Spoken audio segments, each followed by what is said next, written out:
Hi all, this is your 2022 Summer of Love's Recipe for Bliss newsletter, subtitled Being Nowhere and Now Here Simultaneously.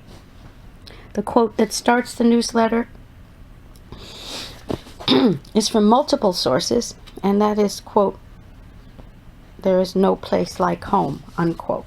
Of course, I was thinking of Dorothy and the Wizard of Oz, but when I checked, that's multiple sources for "there's no place like home." Here we go. Most of us are consciously aware of just how much the weather can affect our mood and outlook on life as we go through nature's seasons. However, even though the yearly retrograde cycles of the outer planets actually have a much greater impact on us, many of us don't necessarily make the best use of these cyclical energetic seasons of shifting desires and priorities because they're a little more subtle to experience than snow days and heat waves. Without fail, all the outer planets go through a roughly 5-month retrograde journey starting each spring and continuing into the fall and beyond. That is every year without fail. The major effect of these powerful outer planets sequentially slowing down, stationing close to the Earth, and then appearing to move backwards, aka retrograde, also abbreviated as RX, in the sky, is to encourage us to concentrate more of our energies internally. This way we can intentionally gather our forces and crystallize our essence for the next season of expansion into external achievements when all the outer planets go direct again. If we can give ourselves permission to make it our priority focus this summer to replenish our life force energies through nature and mind, body, spirit practices, we'll find as the energetic pendulum swings outward again in the fall and beyond that we'll have much more juice to take proactive outer action. So this is just a reprioritizing. Doesn't mean you can't take any outer action at all. Just replenish first. In this way, nature and the planetary energy support us in optimizing the use of our power at the perfect time in the flow.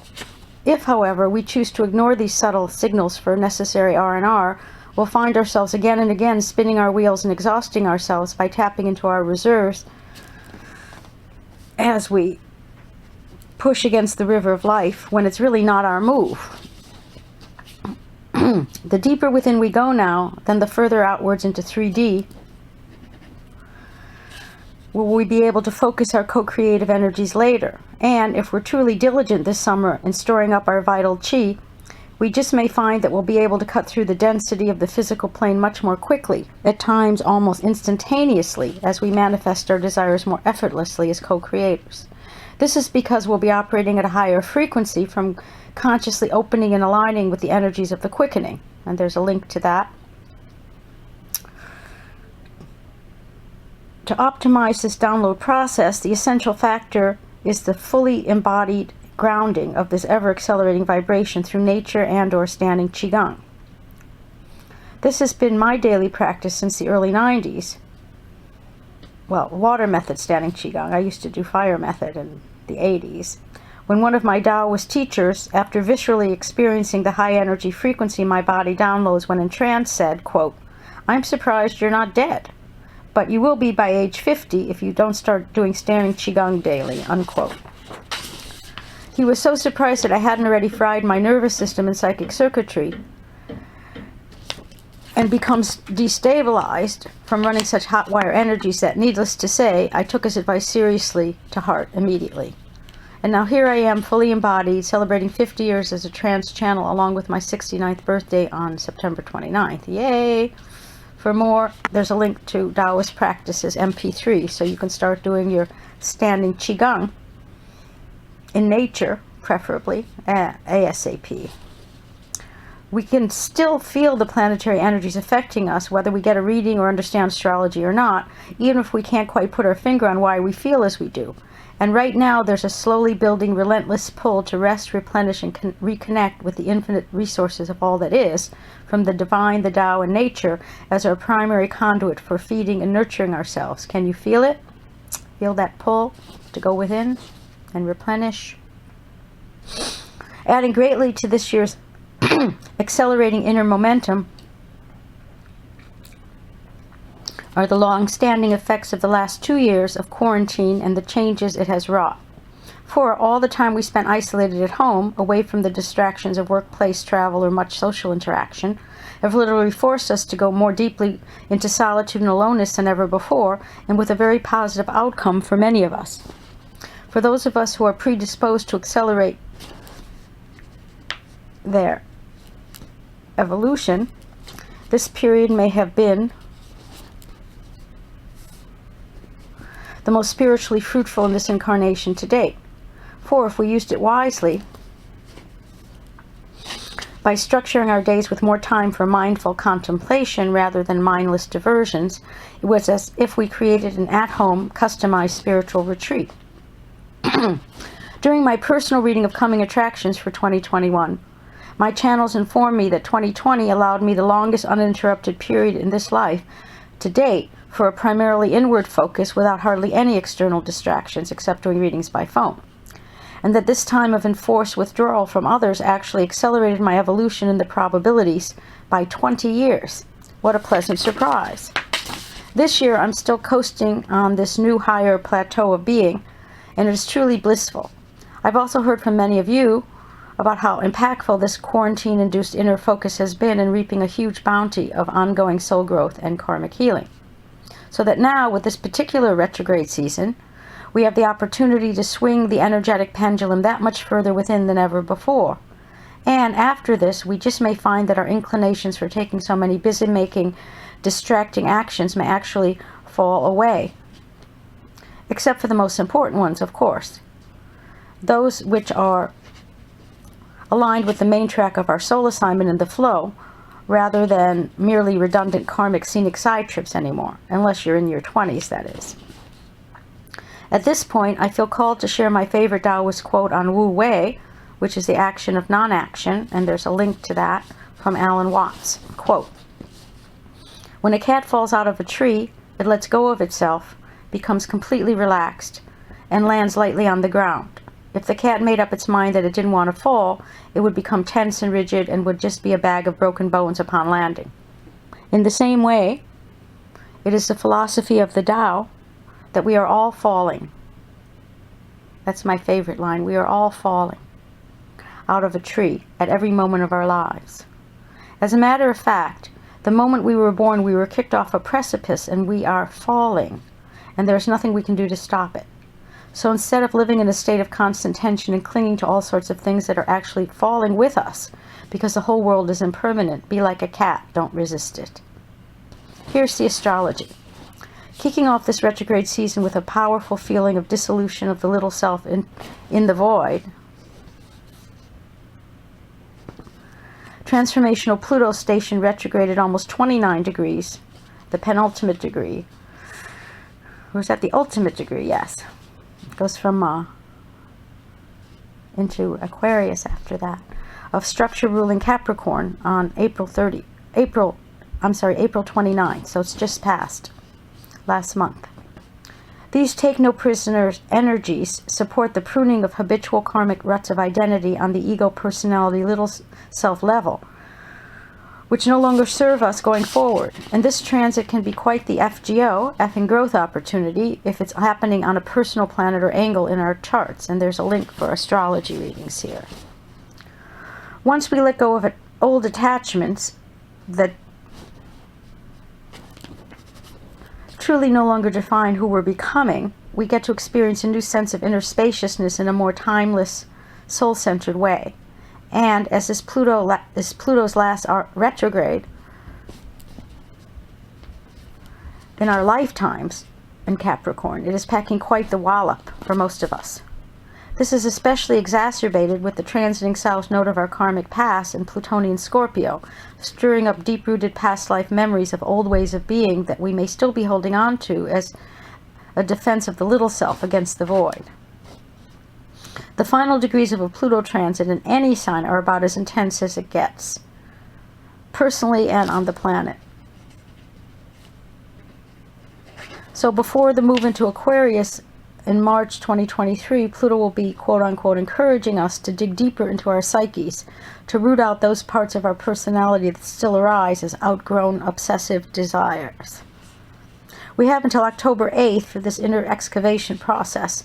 During this period, we may well experience a letting go or ripping away and a falling away, also known as complete dissolution, of karmically regressive parts of ourselves to a greater extent than ever before.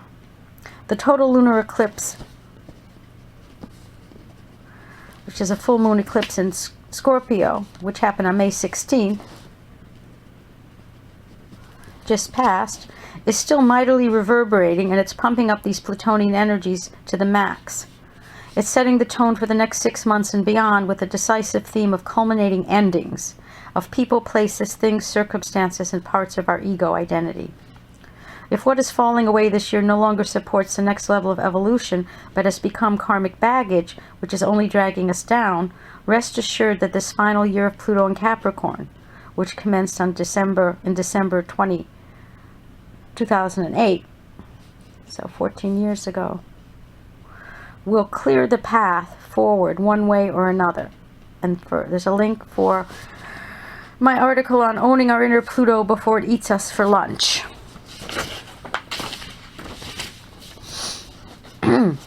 Next, karmic teacher Saturn, an innovative Aquarius, stations retrograde on June 4th, offering us the lesson of discipline, delayed gratification, patience, and commitment as we seek and discover new, deeper modalities for our inner work until October 23rd, when it's time to implement our growth into outer action in the flow, or not. Just emanating from this new tone of inner spaciousness will, in and of itself, be creating potent ripple effects that draw optimal events and fated others to us through the magnetic action of yin power, aka charisma on the soul level. When psychic Neptune in oceanic Pisces retrogrades on June 28th, the whispering to go within gets louder as the desire for inner stillness, peace of mind, and equanimity grows stronger than for any outer distractions. For more, there's a link to Neptune in Pisces, the urge to merge, and then some. With Neptune retrograde, this is when the veils between planes become especially porous. So it's a very good season to dive into the cosmic ocean of consciousness, as well as the literal ocean, or any body of water, also known as the sixth dimension or causal plane. My ongoing therapy clients know that I call this the flow state. For not only is the water divine, but the flow state is also one of the optimum levels of consciousness to reside in while maintaining the witnessing perspective if we want to enjoy stable mental health and fully appreciate the show of the Earth game. For more, there's a link to psychic therapy.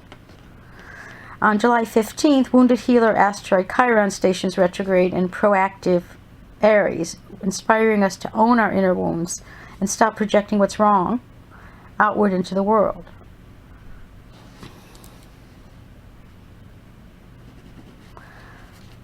This is especially prevalent now with projections onto the opinions and judgments of the mass consciousness as the cause of our agitation and anxiety.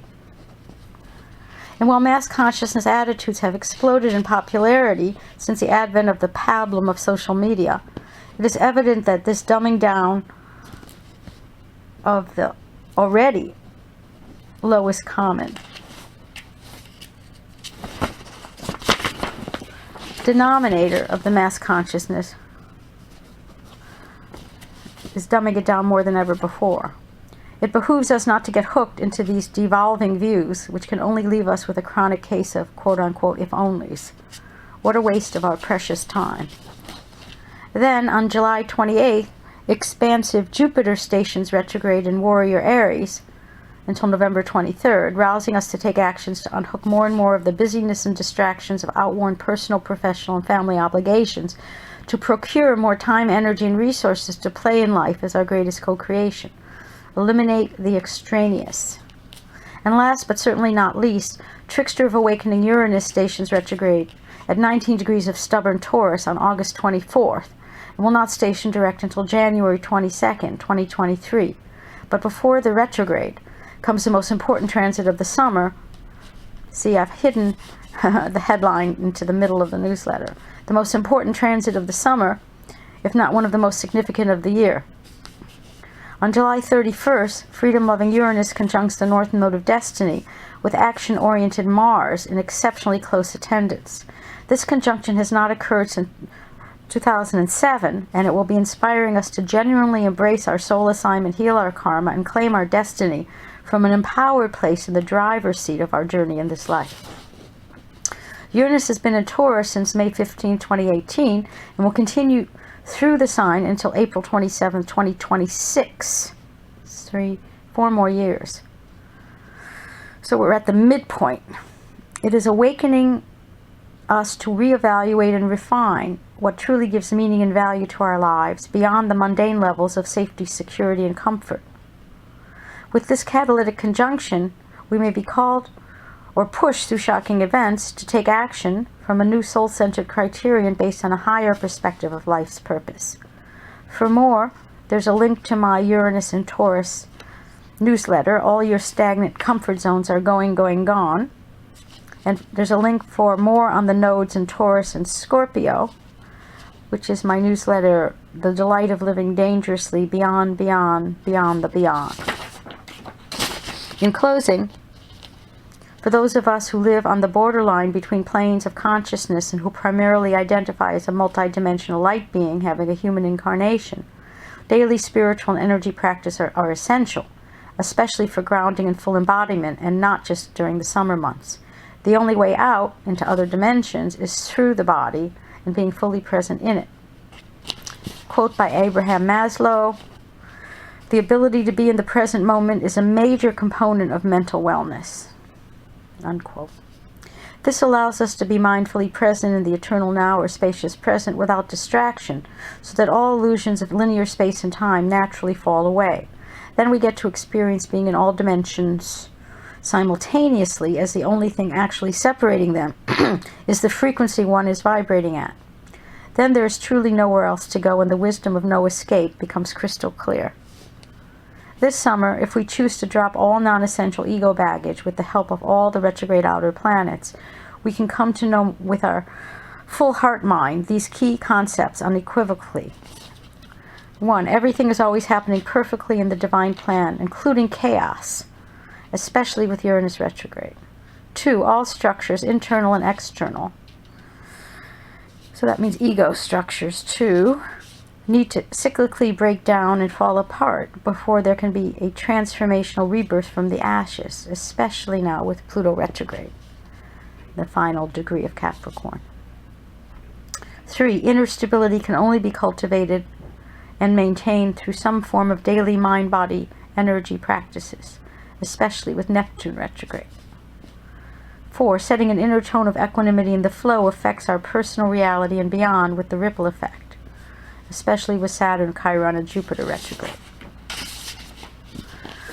And finally, some snippets of where I'm at right now. Allowing my ego personality to become more and more like a translucent tool which the soul uses to function in 3D. Living with a more unconditional surrender to the rules of the earth game. For example, the physical vessel requires more maintenance with every decade, and the maintenance of our bodies, homes, personal realities, relationships, and work life is unending. So, accepting that's one of the rules of the earth game. Unending maintenance, yes. Divine orderly chaos is the name of the game, meaning that all the messiness of the human condition, all the challenges are all part of a perfectly evolving divine plan for each of us, and that we signed on for optimal soul growth and karmic healing. For more on this metaphysical philosophy, there's a link to Leela, Cosmic Play. Being more aware that the perception of separateness of all beings is an optical illusion of the little mind ego at a lower level of truth. At a higher level, we are always one being with billions of faces, like infinite grains of sand in a timeless desert, like never-ending waves in a cosmic ocean, all one and separate simultaneously. This means I get to experience being nowhere/nobody and everywhere/everybody. So while simultaneously being in all dimensions, I am so nowhere, aka in the void, I get to be now here, Ah, how I am loving the complementary and simultaneous nature of duality and polarities. Holding to love is the gold standard of all energy, and the perennial truth that all energy is conscious. Compassion for human suffering of all beings, including ourselves, keeps us in the flow, without separation, connected and fed by the infinite supply of divine love, which is each of our birthrights. I'm experiencing a deeper level of letting go of resistance to life as it is, and of very old karmic attachments for identity that no longer serve and have finally been almost outgrown. On a peaceful plateau with bliss arising, I'm witnessing the deepest karmic unwinding of my stuff to date right now, and so it is. As I write this, a favorite lyrics of a Talking Heads song comes to mind. Same as it ever was, same as it ever was. Pleasure, joy, and bliss defined in a nutshell. Pleasure is on the sense level of the second chakra, joy is on the heart level, and bliss is a direct communion with Source through the higher centers. When all energy centers or chakras are open, functioning well, and in balance through our inner work, we get to viscerally experience a symphony of all three levels simultaneously. For more, there's a link to On Pleasure, Joy, and Bliss. Enjoy, enjoy, enjoy, enjoy. And the entire universe is my true personality is the final quote from an anonymous Zen master. And the addendum is, if you haven't already gifted yourself with a transit reading for 2022 and beyond, now is the perfect time. It's especially helpful to be reminded about why you're feeling so whacked out, which is no surprise with Pluto retrograde in its final degrees of Capricorn, creating an overload of pressure for transformation, especially wherever you have it in your chart. Take it from me with Pluto retrograde backing over my Ascendant and North Node now, right now.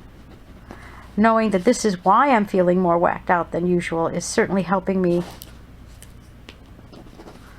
maintain inner peace and equanimity in the flow. Hope you enjoyed. Happy summer.